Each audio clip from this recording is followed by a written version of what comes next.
que gracias por los procesos, porque los procesos forman algo en nosotros. Hoy te damos gracias porque no soy el mismo de ayer. No he llegado a la meta, pero estoy avanzando. Hoy te damos gracias, Señor, porque yo me enrumbo a ser ese varón perfecto conforme a tu estatura. Gracias, Señor, te damos porque aunque nos caemos, nos levantamos, porque eres un Dios de nuevas oportunidades y de nuevos comienzos. Alabamos y bendecimos tu nombre, y a ti te damos toda gloria, honra, poder y alabanza, y como pueblo de Dios decimos amén, amén y amén. Ahora sí puede sentarse. Bueno, y les quiero dar las gracias por estar aquí. Vengan, arrímense un poquito para que puedan tener más aire acondicionado, y he estado con problemillas ahí en la voz, así que vengan, yo no muerto, parece, pero no muerto.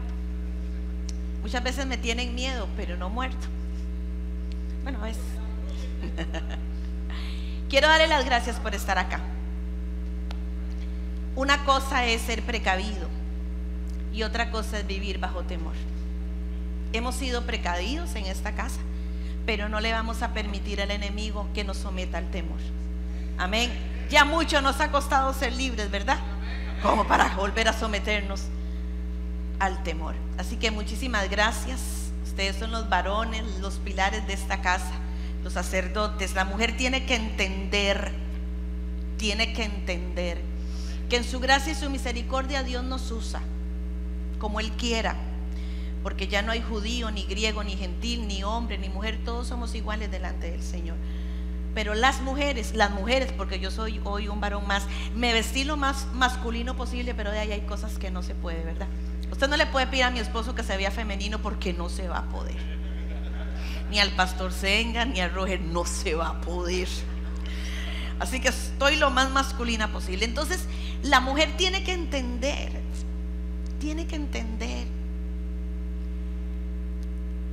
que no somos nosotras, son ustedes. ¿Y sabe cuándo me di cuenta yo, pastora Alan? En Génesis, cuando Eva toma el fruto prohibido, ¿qué pasó? No pasó nada, porque el propósito no era ella. Pero cuando el hombre toma, ahí es donde todo se viene abajo, porque ustedes fueron diseñados, son diseñados y serán siempre cabeza. Amén, cabeza. Y nosotras somos las llamadas a sujetarnos, pero a sujetarnos a un hombre de Dios. Amén. Quiero compartir con ustedes el rompimiento en la vida de un hombre. Y esto va a abrir, ¿verdad? Pastor Alan y Pastor Primo. ¿Dónde está Pastor Primo? ¿Dónde está? Ah, ahí está Pastor Primo. ¿Usted sabe que el Pastor Galeano es primo mío? Es primo de sangre. Primo. La mamá de Alberto es sobrina de mi papá. Sí, ¿verdad? Sobrina de mi papá. Así que nosotros somos familia de sangre. Entonces, pastores, ustedes saben que esto va a abrir el congreso que vamos a tener aquí. Yo espero que usted se traiga al hijo, se traiga al abuelito, se traiga al papá, se traiga al suegro, se traiga al nuero, se traiga a todo el mundo, todo varón, todo el que use pantalones tiene que venir a ese congreso. Amén. El rompimiento en la vida de un hombre.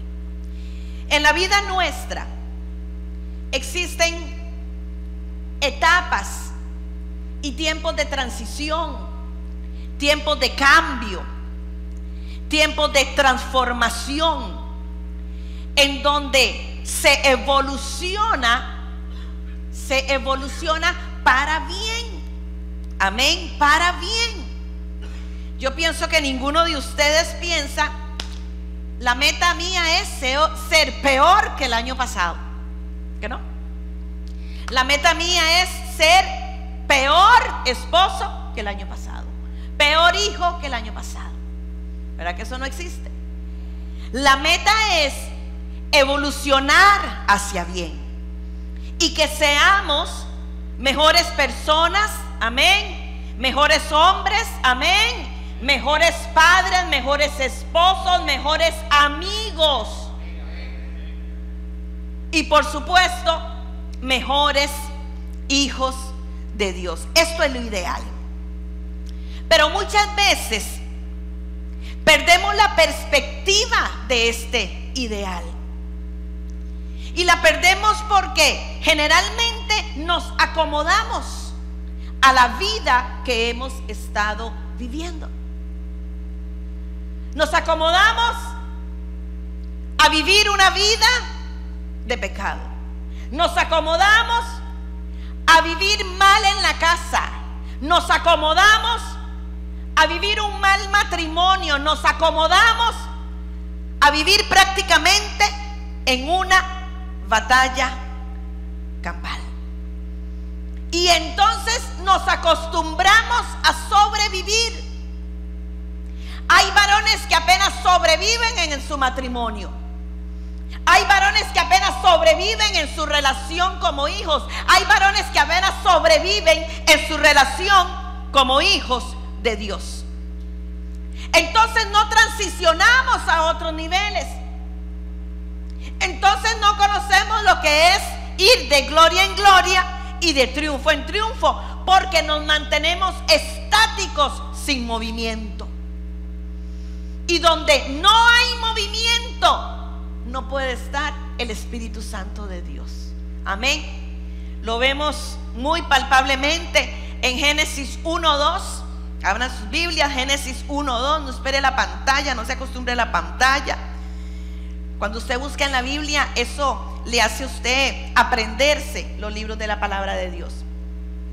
Génesis 1:2 dice: y la tierra estaba desordenada y vacía, y las tinieblas estaban sobre la faz del abismo, y el Espíritu de Dios, dice la palabra, se movía sobre la faz de las aguas. Y asimismo puede ser que hoy su vida esté desordenada y vacía, pero cuando el Espíritu Santo de Dios viene con su movimiento hasta el caos, se tiene que alinear. Amén. Y la palabra moví aquí es la palabra hebrea rahak, que significa temblar. Y es que cuando el Espíritu Santo de Dios empieza su obra regeneradora en nosotros, algo tiembla. Amén. Y con ese temblor se caen estructuras. Con ese temblor se caen paradigmas mentales.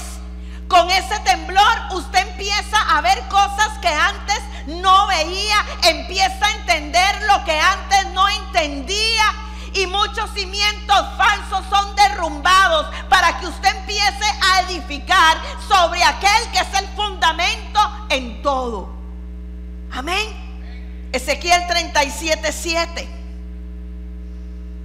dice: profeticé pues como me fue mandado, y hubo un ruido mientras yo profetizaba. He aquí un temblor, y los huesos se juntaron, cada hueso con su hueso. Y si usted sabe la historia, aquí lo que estaba pasando era que el Espíritu Santo de Dios estaba trayendo vida a aquel valle de huesos secos, aquel valle que fue de guerreros, de hombres de guerra, que en un momento de sus vidas, en medio de la lucha y en medio de la pelea, se quedaron sin nada. Pero vino el Espíritu Santo, amén. Vino el Espíritu Santo, amén. Y vino temblor, y hay muchos aquí que necesitan experimentar ese temblor en sus vidas. Porque cuando el Espíritu Santo de Dios viene, trae cambio. Diga cambio. Cambio.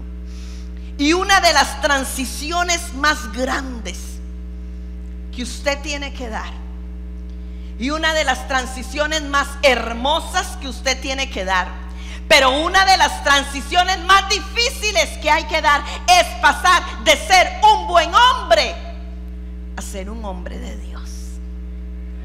Amén. A ser un hombre de Dios. porque estas dos cosas son muy diferentes. El infierno está lleno de buenos hombres.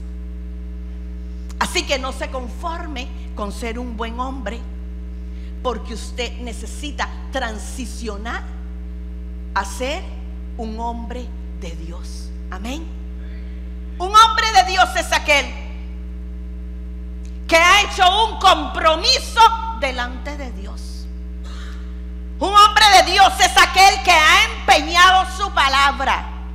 A mí me crió mi abuelito, y mi abuelito me enseñó dos cosas. Me enseñó que mi palabra tenía que valer más que una firma. Y pregúntele a mi esposo: cuando yo me comprometo con algo, se cae el cielo, pero yo voy para adelante y no digo que no.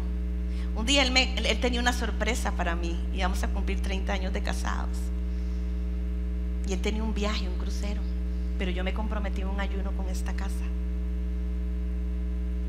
¿Y saben qué pasó? Tuvo que cambiar los planes porque mi compromiso estaba aquí. Me enseñó mi abuelito también, un hombre de Dios, que lo que yo oía allá no lo podía repetir acá.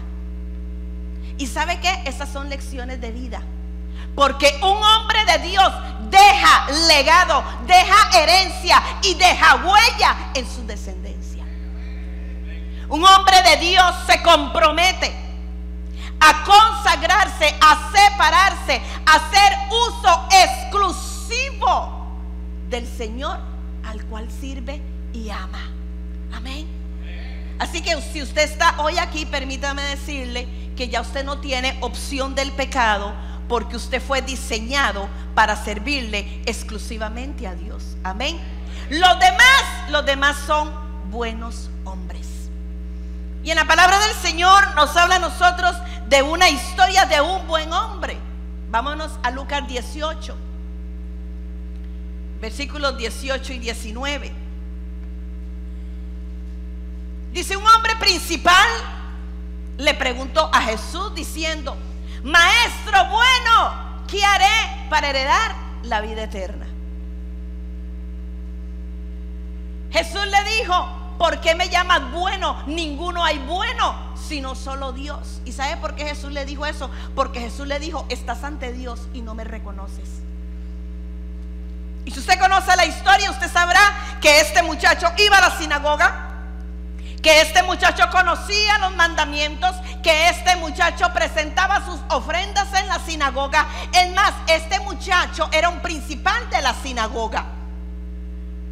El problema de este muchacho era que no conocía verdaderamente con quién estaba hablando. Y veamos versículo 18, vuélvamelo a poner por favor en la pantalla. Y él se dirige a Jesús como maestro bueno. Maestro bueno. La palabra maestro es la palabra griega didaskalos, que significa instructor. Significa uno que enseña. Y la palabra bueno es la palabra griega agasdos, que significa, o la raíz es ser valioso. Para este muchacho, Jesús nada más era un instructor muy valioso, el cual le tenía mucho que aprender. Este muchacho no había transicionado en su relación con Jesús. Y mire qué tremendo, porque si él no conocía verdaderamente con quién estaba hablando, de nada le valía hacer todo lo que estaba haciendo. Este muchacho no transicionó a que Jesús no es un instructor del cual solamente tengamos que aprender. Sí tenemos que aprender, pero Jesús es mi sanador, Jesús es mi salvador, Jesús es mi libertador, Jesús es mi restaurador, Jesús es mi proveedor. Amén. Este muchacho no había hecho la transición en su relación con el Hijo de Dios. Y el Espíritu Santo me ponía esto. en el nivel que reconozcas al Señor, en ese mismo nivel vas a manejar tu relación con Él. Mientras Jesús no sea tu Señor, la palabra Señor es la palabra kurios, que significa déspota, significa dictador. ¿Y por qué así? Porque si Él es su Señor, Él es su dueño exclusivo. Amén. Y contra Él usted no tiene argumento, porque a Dios se le obedece, porque se le obedece y se le sigue amando. En Dios no existe la democracia. Él es Dios, Él es Señor. Amén. Para aquel muchacho Jesús era únicamente eso, un instructor muy valioso del cual se podía aprender. Le pregunto a usted, ¿en qué nivel está Jesús en su vida? Porque puede ser que usted venga a la iglesia, puede ser que usted ame a Dios, puede ser que usted venga a los cultos, puede ser que usted se sepa la Biblia, pero puede ser que todavía Jesús no sea su Señor. Aquel muchacho necesitaba un rompimiento en su vida, porque necesitaba ver a Jesús de una manera diferente. Gloria a Cristo. Aquí Jesús es Señor, aquí Jesús es Salvador. Amén. Aquí Jesús es dueño. Amén. Cuando Jesús sea tu Dios, tu dueño, tu Señor, tu todo, ahí es donde vas a ser un hombre de Dios. Mientras tanto, nada más vas a ser un buen hombre en el mejor de los casos. Pero bueno, ¿qué sucede cuando en casa hay un hombre de Dios? Cuando en casa hay un hombre de Dios, hay gobierno. Diga gobierno. Porque es un hombre que se ha gobernado primeramente a él mismo y después va a gobernar su entorno. Usted no puede pretender gobernar su casa si usted no ha gobernado el pecado. Amén. Si usted no ha gobernado la carne y si usted no ha gobernado la atracción con el mundo. En una casa donde hay un hombre de Dios hay una cabeza. ¿Quiénes son cabeza aquí? Levanten la mano. Amén. Qué bien, qué bien. Entonces quiere decir que usted es el primero en orar en su casa, el primero en ayunar, el primero en levantarse un domingo y preparar el desayuno para que su esposa pueda alistar a los chiquitos. ¿Quién dijo amén? Amén. Amén. O no me diga que usted se levanta para venir a la celebración de las 10 de la mañana, a las 9 de la mañana, y entonces le pide a su esposa: hoy quiero pintico, hoy quiero la cosa esta, la tocineta empanizada, hoy quiero huevito frito, hoy quiero tostaditas, y usted se levanta a las 9 de la mañana. Estoy hablando como mujer. Diga, no se vale. Entonces quiere decir que aquí hay un hombre que da la cara por su familia. Amén. Patriarca significa padre con autoridad. Y el ser patriarca fue la diferencia en la casa de Abraham, en la casa de Jacob, en la casa de Isaac, en la casa de Noé. Había padre con autoridad. Quiere decir entonces que yo le estoy hablando a hombres de la tribu de Judá. Porque se acuerda usted que los de la tribu de Judá eran los primeros en todo. Y cuando el pueblo de Dios está en el desierto y Moisés levanta tabernáculo por dirección del Señor, hubo un príncipe de la tribu de Judá que dijo: vamos a ofrendar. Esa ofrenda no la pidió Dios. Y ese príncipe se llamó Nazón, y Nazón significa el iniciador. Si usted quiere que su familia camine, usted tiene que ser el nazón de su casa. Amén. El ser el iniciador, el ser el primero, el ser el ejemplo. ¿Por qué ahora hay tantos muchachos en la calle? Porque no tienen ejemplo en la casa. Quiere decir entonces que cuando hay crisis en la casa, hay un varón que se para en la brecha por esa casa. Amén. Para protegerla. Así su casa no va a caer. Amén. El hombre de Dios es el primero que se somete a Dios. Y cuando una esposa ve que un hombre se somete a Cristo, ella se somete al esposo. Y cuando unos hijos ven a un padre que se somete a Cristo, esos hijos se someten al padre. Porque esos hijos saben, porque saben que cuando ese padre habla en nombre de Dios, es porque Dios le habló. Amén. Un hombre de Dios tiene credibilidad. Porque qué feo que sus hijos le oigan a usted hablar de Dios, pero también le oigan la boca cuando está bravo. Qué feo que sus hijos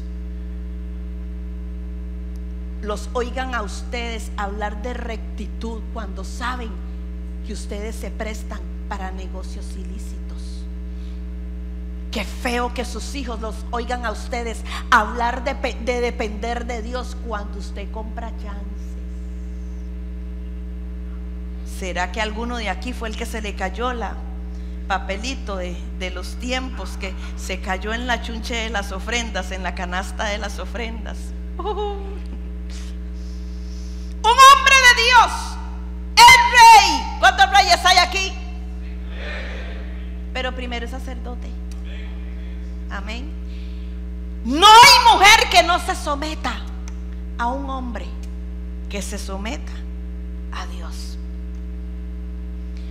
Un hombre de Dios no cede su posición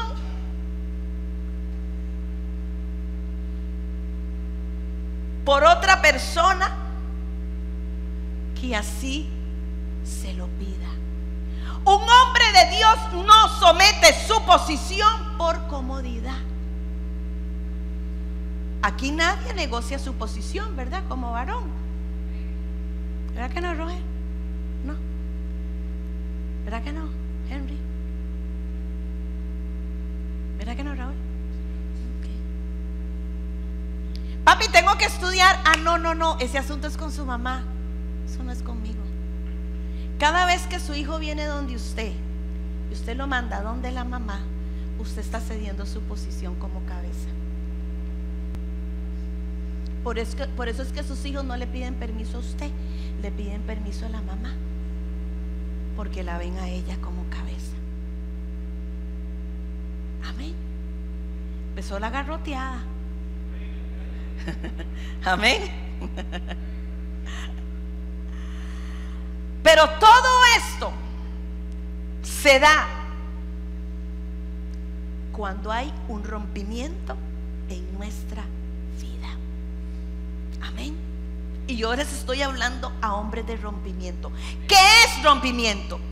Rompimiento tiene que ver con avance, tiene que ver con conquista, tiene que ver con progreso. Rompimiento tiene que ver con entrar a una nueva temporada. Pero vean qué interesante. Rompimiento es un término militar. Un término militar que significa avanzar e irrumpir en las líneas de defensa del enemigo con fuerza y con determinación. Se lo vuelvo a repetir. Rompimiento es un término militar que significa avanzar e irrumpir en las líneas de defensa del enemigo con poder y determinación. Amén. Eso solamente lo puede lograr un hombre de Dios. Meterse a la línea del enemigo con poder y con determinación. Y bueno, vamos a hablar acerca del rompimiento en la vida de un hombre. Podemos hablar de rompimiento en la vida de todos los hombres de Dios, pero vamos a hablar de uno en específico. Voy a hablar acerca de Moisés. Amén. Moisés nace en un tiempo de rompimiento, en donde el pueblo había estado por 400 años como esclavo de Faraón y de Egipto. Pero venían tiempos de cambio. Amén. Venían tiempos de respuesta de Dios, porque te voy a decir algo: Dios no se queda sin responder para siempre. Amén. Tenemos un tiempo de respuesta de Dios, y Dios utilizaría a Moisés para dar ese rompimiento a su pueblo. Pero antes de traer el rompimiento en su pueblo, traería rompimiento a la vida de él. Porque usted, varón, no puede provocar nada en otros que no haya sido provocado en usted primero. Amén. Usted no le puede obligar a sus hijos que vengan a la iglesia, que se levanten temprano, que se levanten con gozo, que deseen venir aquí, si a usted hay que despertarlo con una corneta, con un acordeón, con una trompeta, echarle 3 baldes de agua fría y aún así bregar con su mal humor, porque lo despertaron para venir a la iglesia. Amén. Y vuelvo a repetir: usted no puede pretender provocar en otros lo que no ha sido provocado en usted. ¿Quién quiere un rompimiento para sus finanzas? Levante la mano. Digo que todos, ¿verdad? ¿Quién quiere un rompimiento en su matrimonio? Sí, no hay matrimonio perfecto. La persona que le diga que tiene un matrimonio perfecto es jetona y mentirosa. Se lo digo en lenguaje actual, popular, limonense. No hay matrimonio perfecto. ¿Quién quiere un rompimiento en su familia? Quiero un rompimiento en mi familia. Pero antes, Dios tiene que tratar conmigo. ¿Quién está dispuesto a que Dios trate con él? Amén. Moisés nació con un propósito, con un destino profético, con una asignación especial. Vámonos, por favor, a Hebreos 11:23. Voy a leer la Nueva Versión Internacional. Hebreos 11:23 dice: por la fe Moisés, cuando nació, fue escondido por sus padres 3 meses, porque le vieron niño hermoso y no temieron el decreto del rey. ¿Qué padre no ve lindo a sus chiquitos? Los de nosotros eran bien feyuquitos, pero uno en su tiempo los vio bien bonitos, ¿verdad? Todos nuestros chiquitos son bonitos, amén, amén. Pero la traducción no dice eso. La verdadera traducción no dice que le vieron niño hermoso. Se la voy a leer en la Nueva Traducción Viviente. Dice: vieron que Dios les había dado un hijo fuera de lo común, fuera de lo común. Usted no es cualquier hombre, usted es un hombre fuera de lo común, amén. Usted nació para no estar en el estándar ordinario de los hombres. No, usted nació para sobrepasar ese límite. Usted es un hombre fuera de lo común, porque usted es un hombre de Dios. Amén. Le voy a decir algo: si usted no se empieza a ver como un hombre de Dios, nadie le va a ver. Si usted no empieza a creer lo que Dios está haciendo en su vida, dígame, ¿quién lo va a creer? Amén. Moisés pensó que todo estaba bien en su vida. Vivía en palacio de Faraón, era el nieto de Faraón. Es más, estudiosos dicen que Moisés fue el segundo o el tercero en la línea de sucesión para ser Faraón. Imagínense usted la categoría de Moisés: Faraón, el rey que conquistó prácticamente el mundo. Mire, Moisés tenía carros, Moisés tenía un ¿qué? Homer. Ay, esos que parecen una chunche de leche con ruedas. Es horrible, son esos carros, yo no sé qué les ven bonito. Moisés tenía un Land Rover, ¿así la cosa? Un Audi. Y no uno, tenía un montón. Moisés tenía para estrenar como por 10 años. Moisés tenía tenis Adidas, tenis Nike, tenis Reebok, la de Cristiano, los guantes de Keylor, la camiseta de Messi. No tenía que trabajar, tenía todo lo que quería. Si Moisés quería comer hoy lomito y mañana langosta con lomito y camarón, lo podía hacer. Y Moisés pensó, muy probablemente mi vida está muy bien, y a ojos del mundo la vida de Moisés no podía estar mejor. Pero, Dios tenía otros planes. Dios tenía un rompimiento para su vida, porque resulta que el rompimiento de Dios empieza de adentro hacia afuera. Amén. De adentro hacia afuera. Así es como trabaja Dios desde nuestro interior. Y muchas veces la gente no se da cuenta, y muchas veces muy probablemente ni usted mismo se dé cuenta. Vámonos a Éxodo 2:11, Nueva Versión Internacional. Dice así, Éxodo 2:11. Un día, cuando ya Moisés era mayor de edad. Me gusta mucho un día, porque ¿sabe qué? Siempre hay un día en nuestra vida. Siempre hay un día en donde Dios se revela. Siempre hay un día en donde usted va a sentir la necesidad de buscarlo a Él. Siempre va a haber un día en donde usted se dé cuenta que como usted estaba viviendo no le dio resultado. Siempre va a haber un día. Cuando ya Moisés era mayor de edad y fue a ver a sus hermanos de sangre y pudo observar sus penurias, de pronto vio que un egipcio golpeaba a uno de sus hermanos, es decir, a un, ¿qué? Dice la palabra, hebreo. Un día. Y tal vez en medio de todo aquel lujo, en medio de todo aquel confort, Moisés empezó a sentir incomodidad porque quiso volver a sus raíces. Muy probablemente un día Moisés dijo, no, tiene que haber otra cosa para mí. ¿Y sabe qué? Ese es el día en que Dios empieza a obrar en usted un rompimiento. El día en que usted se empieza a incomodar con su pecado, a incomodar con lo que ha estado haciendo. El día en que usted dice, pero yo no nací para esto.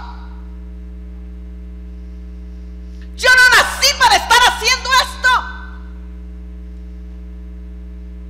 El día en que usted diga, yo no nací para comer las algarrobas de los cerdos. Yo nací para estar sentado en la mesa de papá. Ese es mi lugar. ¿Qué estoy haciendo yo aquí? Amén. Ahí es donde empieza el rompimiento en la vida de un hombre. Cuando ya usted no quiere seguir haciendo lo que usted ha estado haciendo, y cuando usted empieza a caminar a su diseño original. Cuando usted se ve con esa botella de guaro en la mano y usted dice, yo no nací para morir ahogado en el guaro. Cuando usted se ve drogado hasta aquí y en medio de la fiesta de la droga usted dice, yo no nací para esto. Y cuando Dios te empieza a inquietar en tu corazón, porque el hombre por sí mismo no se inquieta. Cuando ya usted no está cómodo con su pecado, ahí empieza un rompimiento en su vida. Hechos 7:23. Hechos 7:23. Cuando hubo cumplido la edad de 40 años, le vino al corazón el visitar a sus hermanos, los hijos de Israel. Le vino al corazón. Otra versión dice, sintió en su corazón. La versión en inglés dice, le vino dentro del corazón. Ya Dios había empezado a trabajar en Moisés, inquietándolo. Y muy probablemente usted sí sabe de lo que yo estoy hablando, porque tal vez usted está hoy aquí porque Dios empezó a inquietar su corazón. Se dice, no, yo no estoy para esto. Yo no estoy para vender droga. Voy a terminar muerto en un callejón. Voy a terminar muerto. Voy a desaparecer. No puede ser que esto yo se lo quiera heredar a mis hijos. Porque en esta generación se da algo particular, que los padres le heredan el negocio de las drogas a los hijos. Entonces el hijo lo ve como tener una pulpería. Lo ve normal. Es lo que papá hacía. Es lo normal. Pero gloria a Jesucristo, amén, que el Espíritu Santo de Dios nos inquieta, que el Espíritu Santo de Dios habla, amén. A muchos de ustedes el Espíritu Santo les ha inquietado para que cambien el carácter, ese carácter del demonio que tiene usted, que muchas veces ni usted mismo sabe por qué está de mal humor. Usted se levanta de mal humor y se ve en el espejo y empieza a pelear con usted mismo. ¿Qué es lo que me está diciendo? ¿Qué es la cosa? ¿Qué es la hora? ¿O no? Y usted no sabe por qué usted se levantó de mal humor. Y su esposa y sus hijos, o sus hermanos, o su papá, o su mamá, o la tía, o quien con usted viva, es la que se tiene, o el que se tiene que aguantar su mal humor, cuando ni siquiera usted mismo sabe por qué está así. Amén. Tal vez Dios te ha inquietado a visitar la familia. Tal vez usted ha sido un mal hijo. Se le olvidó que tenía padre y madre, pero el Espíritu Santo ahí está inquietándolo. Amén. Tal vez el Espíritu Santo de Dios le ha inquietado para que usted busque de Dios, y por eso es que usted está aquí hoy en este momento. Amén. Ahora, ¿por qué Dios empieza por dentro? Porque usted y yo sabemos que hay cosas que tenemos en el corazón que nadie conoce, pero que usted y Dios saben que ahí están, que usted no dice, y muy probablemente por vergüenza, pero que Dios sí conoce. Vámonos a Éxodo 2, 11 y 12. Dice: en aquellos días sucedió que crecido ya Moisés salió a sus hermanos y los vio en duras tareas, y observó a un egipcio que golpeaba a uno de los hebreos sus hermanos. Entonces miró a todas partes y viendo que no aparecía nadie, mató al egipcio y lo escondió. ¿A dónde? En la arena. Dios lo inquieta a visitar a sus hermanos, pero Dios no le dijo que matara al egipcio, porque Dios no le puede decir eso.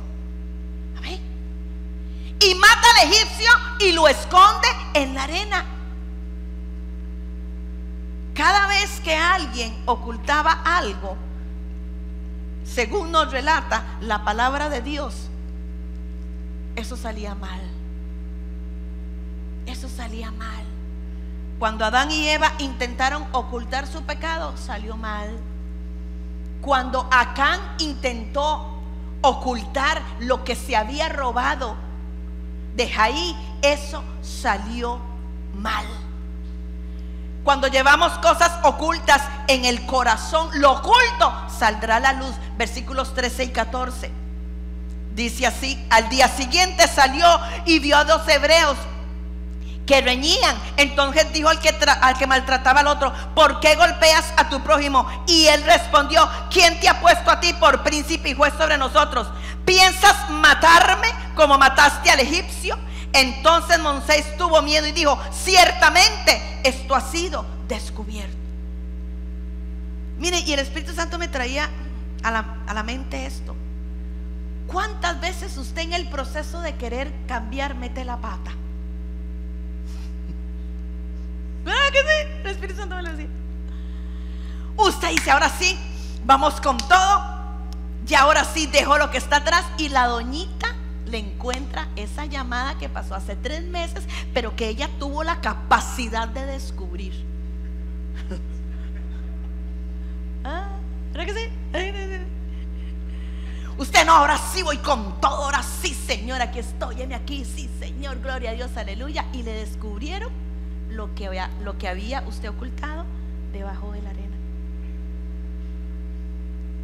¿Verdad que ha pasado? ¿Verdad? ¿Ha pasado?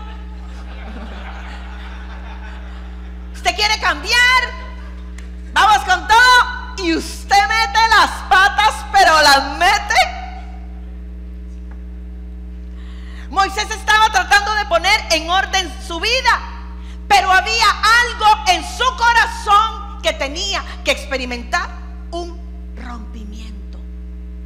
Muchas veces Dios permite que lo que ocultaste debajo de la arena salga para que pueda ser sanado y en tu vida haya un rompimiento, porque mientras haya pecado oculto, Dios no va a actuar. Amén. Versículo 15. Versículo 15. Se lo voy a leer vamos a leer esa. Oyendo Faraón acerca de este hecho, procuró matar a Moisés, pero Moisés huyó de delante de Faraón y habitó en la tierra de Madián. Habitó en el desierto. Todo rompimiento en la vida de un hombre de Dios se da en el desierto. Se da en el desierto. Estoy por escribir mi segundo libro, que va a ser para hombres y mujeres. De hecho, el devocional es para hombres también, pero bueno, le pusieron portada rosada.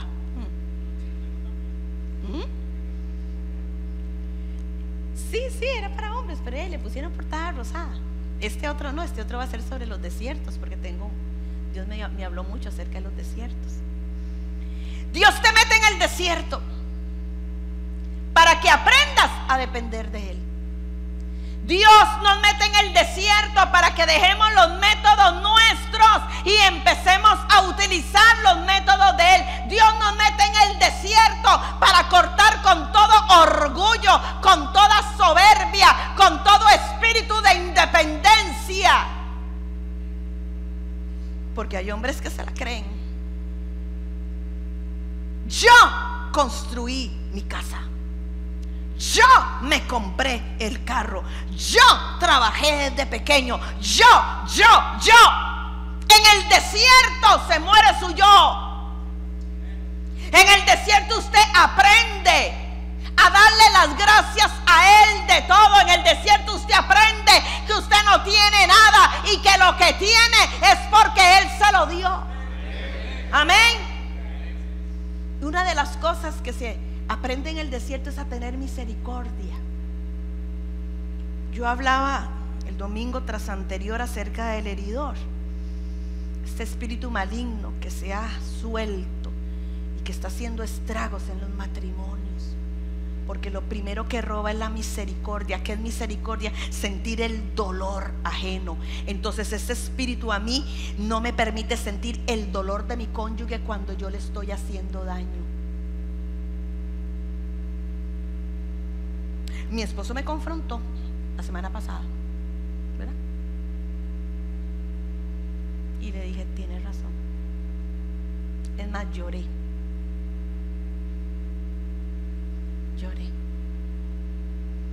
En el desierto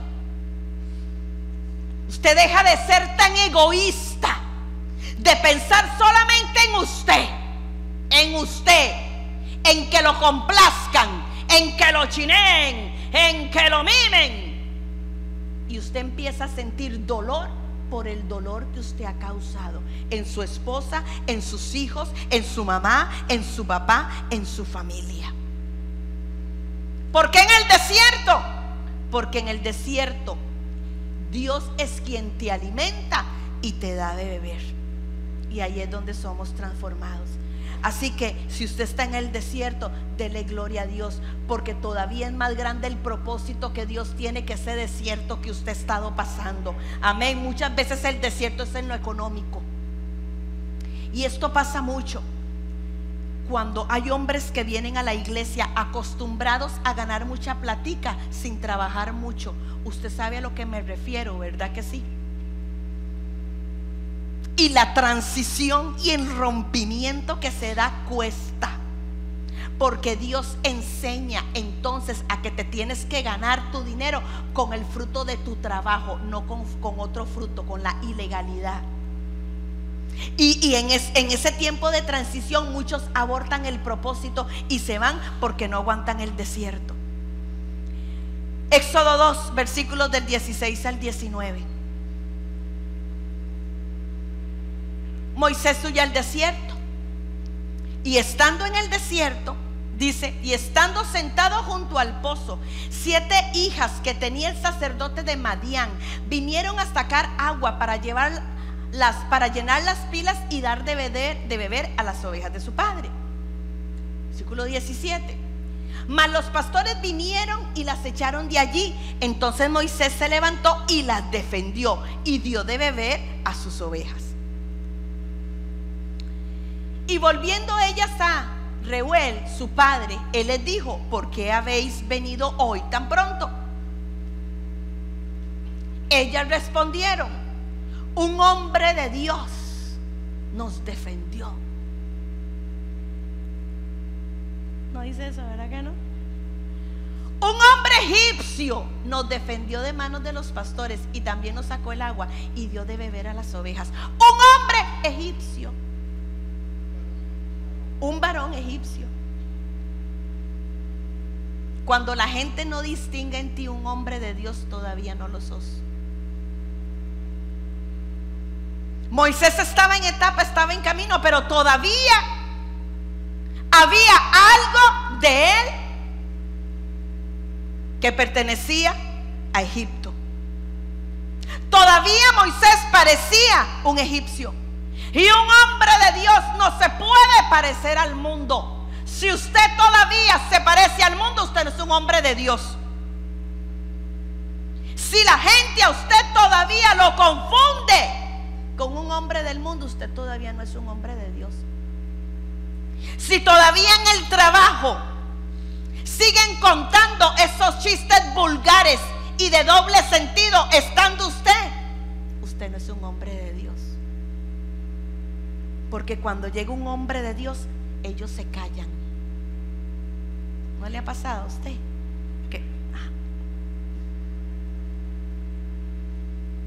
Cuando a usted lo siguen invitando a esas fiestas donde hay de todo, perdón, pero todavía no ven en usted un hombre de Dios, porque un hombre de Dios no lo invitan.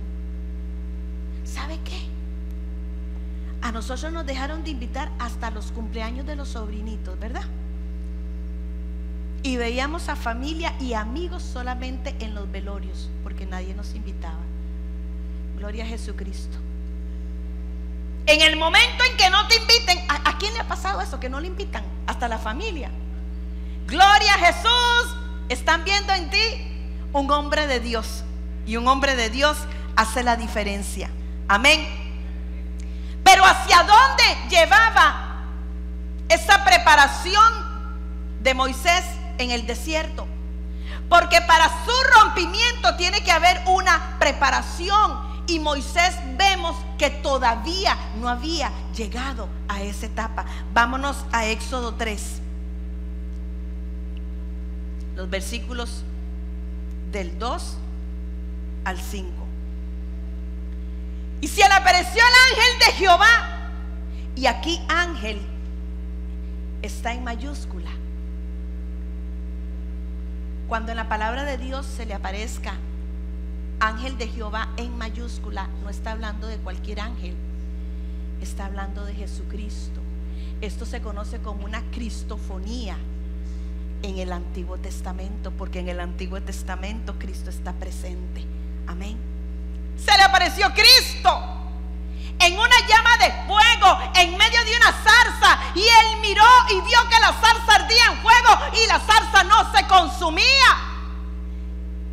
Y esto era muy extraño, porque ciertamente en el desierto se daba lo de la combustión espontánea. Era tanto el calor que los árboles de un momento a otro empezaban a arder, pero pero se consumían, pero aquella zarza seguía ardiendo. Ahí Moisés tiene su rompimiento. Ahí Moisés cambia, porque para que un hombre transicione de ser un hombre bueno a ser un hombre de Dios, tiene que tener un encuentro con el fuego que salía de la zarza. Tiene que tener un encuentro con el Dios de la zarza, porque cuando usted tiene un encuentro con el Dios de la zarza, todo su ser cambia. Todo su ser cambia. Si a usted le gustaba, mire, el agüita de sapo con alcanfor, ¿sabe qué? Usted experimenta el Espíritu Santo y usted dice: esto es mejor que el Espíritu Santo, esto es vino nuevo, esto me transforma. Porque usted con guaro piensa que ahoga las penas, pero se da cuenta que las penas nadan. ¿Verdad que sí? Cuando usted tiene un encuentro con el Dios de la zarza, todo lo que se había levantado aquí, toda estructura mental acerca de Dios cambia. Usted se da cuenta que Él es gozo, usted se da cuenta que Él es vida, usted se da cuenta que Él es paz, usted se da cuenta que Él trae dominio propio. Usted conoce la felicidad, usted conoce el gozo. Amén. Que es mejor que la felicidad, porque la felicidad depende de las circunstancias, pero el gozo es la determinación de ser feliz a pesar de. Usted se da cuenta que le pueden fallar todos, pero hay uno que no falla. Usted se da cuenta que el amor de Él cubre multitud de pecados, que el amor de Él nos llena. Amén. Que aunque su padre y su madre no le hayan amado, hubo uno que lo amó. Y para eso usted es suficiente, o sea, para eso es suficiente. Puede ser que a usted le traicionó su esposa, pero usted se da cuenta que hay uno que nunca le va a traicionar. Puede ser que usted haya recibido crítica, que usted haya recibido desprecio, pero usted se da cuenta que hubo uno que pagó un precio, el precio de su sangre por usted. Amén. Que hubo uno que le amó desde antes de estar en el vientre de su madre. Y Moisés tiene ese encuentro con una zarza. Eso es, lo de la zarza yo lo explico en mi devocional. Pídaselo a su esposa el devocional y búsquelo en la zarza. ¿Por qué una zarza? Yo hago todo un estudio de la zarza. No se lo voy a dar. Búsquelo en el devocional. ¿Por qué una zarza? ¿Por qué no un cedro?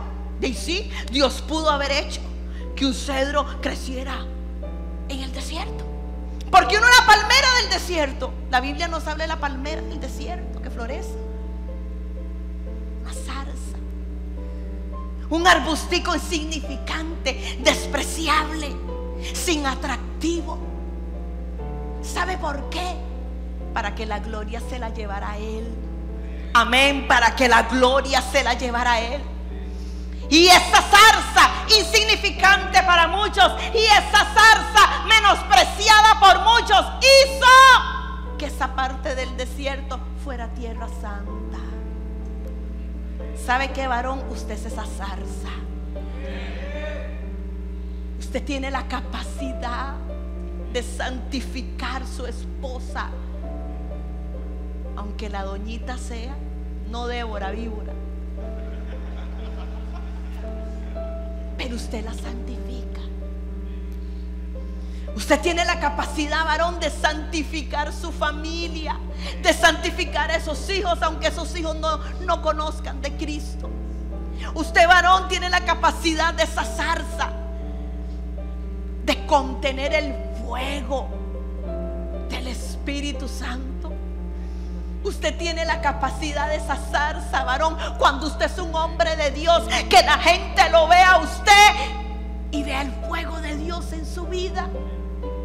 Si fue una zarza sin valor, una zarza insignificante, pero de lo vil, de lo menospreciado del mundo, escogió el Señor y nos escogió a nosotros, que una vez nos descalificaron, que una vez te pusieron un apodo, pero Dios te escogió para que portaras el fuego de la zarza.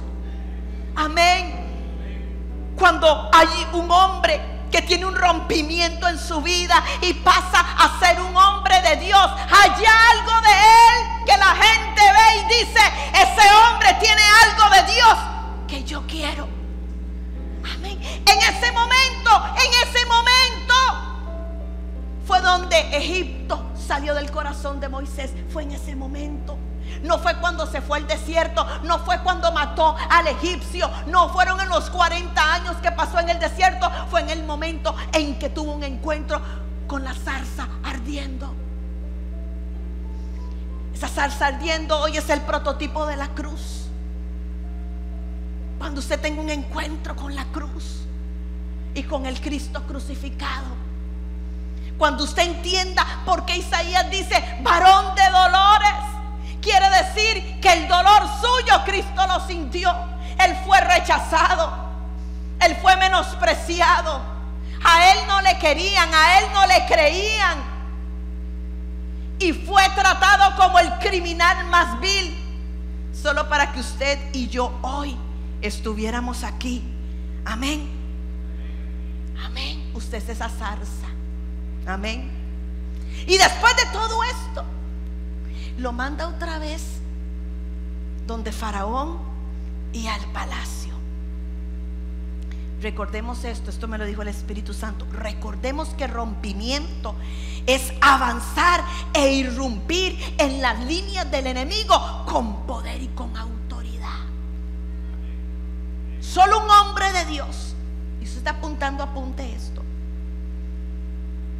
Solo un hombre de Dios puede enfrentar lo que una vez te mantuvo cautivo sin la posibilidad de volver a caer en él.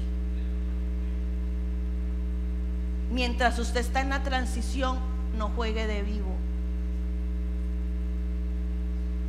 Mientras usted está en el proceso, no intente evangelizar a su amiga que no es su esposa, porque le voy a decir algo, va a volver a caer en la cama. Pero va a llegar un momento cuando usted tuvo el encuentro con el Dios de la zarza, en donde usted va a poder ver a esa mujer y no sentir nada. Va a llegar un momento en donde usted va a poder estar frente a una botella de licor y no tomarla, donde a usted le van a ofrecer droga y no cogerla y no tomarla. Eso me lo dijo el Espíritu Santo. Solo un hombre de Dios puede hacer eso.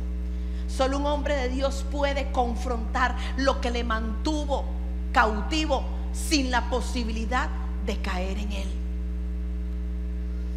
Y Moisés pudo confrontar a Faraón porque ya Egipto había salido de su corazón. Moisés sabía quién era él. Usted tiene que saber quién es usted. Usted es un hijo de Dios. Usted es un hijo de Dios. Y es un gran privilegio, pero es una gran responsabilidad. Usted es hijo de Dios y la palabra dice que coheredero juntamente con Cristo. Le tengo esta: el papá de Cristo es el papá suyo. ¿Usted entiende eso? El papá de Jesucristo es su papá. Vea usted el privilegio que usted tiene. Su papá es el mismo papá de Jesucristo. Mi papá, en un acto de amor, me dejó una carta escrita para que yo me guiara, para que cuando yo quisiera conocer su voluntad, Él me la enseñara. Amén. Somos hijos de Dios, somos real sacerdote, somos nación santa, somos pueblo escogido por Él, que nos sacó de las tinieblas a su luz admirable. Somos la niña de los ojos de Dios, somos su especial tesoro, pero somos martillo en sus manos para despedazar reinos, para despedazar potestades. Amén. Pero eso solamente lo sabe un hombre que ha tenido un rompimiento. Tu rompimiento se da cuando usted se desliga de la vieja naturaleza y se empieza a ver como Dios lo ve. Ya usted no es carne molida. Aquí a nadie le dieron carne molida, solo para torta sirve. ¿Ah? Ya usted no es la maceta que del corredor no pasa, ¿verdad que no? Usted ahora es más que vencedor. La palabra griega hipernicao, que no es cualquier guerrero, es un guerrero especial. Es el guerrero que utilizaba el arco de bronce, el arco más pesado, pero el arco más, el arma de guerra más contundente contra el enemigo. No era cualquiera el que usaba el arco de bronce, usted sí. Amén. Y por último, y con esto termino,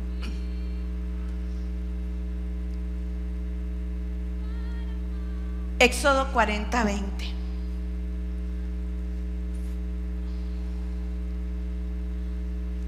Éxodo 40:20. Perdón, 4:20. 4:20 dice así: entonces Moisés tomó su mujer y sus hijos y los puso sobre un asno y volvió a tierra de Egipto, y tomó también Moisés la vara de Dios en su mano. Aquí hay toda una enseñanza, pero eso es para otro día. Número 1, el rompimiento en la vida de un hombre se da cuando este hombre toma la vara de Dios en su mano. Amén.